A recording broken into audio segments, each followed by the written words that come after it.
Taste the Daily. அடுத்த கட்டமா அந்த வெற்றியை தக்க வைத்துக்க நடவடிக்கை மேற்கொள்ளுமா? அடுத்த நீங்களே இந்தியா கூட்டணி வெற்றி பெற்றால் யாராவது அதை சதி செய்து உடைத்து விடுவார்கள் என்று உங்களுடைய கேள்வியிலே துணிக்கிறது.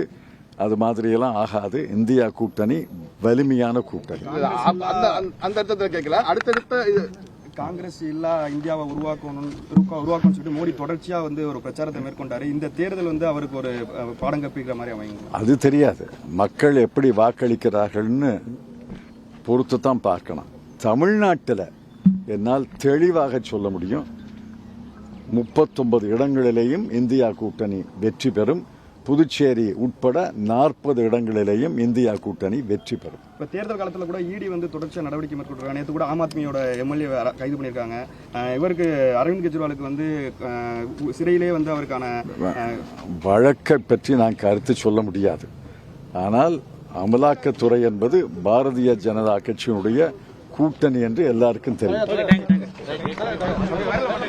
சிவகங்கையில் வாக்களித்து கருத்து தெரிவித்த திரு ப சிதம்பரம் ஒரு பக்கம் என்றால், திருச்சியில் நகராட்சித்துறை அமைச்சர் திரு KN நேரு வாக்களிக்கிறதுக்கு ஆயத்தமாகி கொண்டிருக்கிறார்.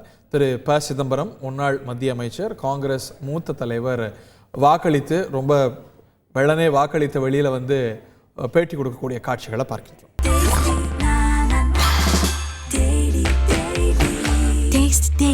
Taste the Daily.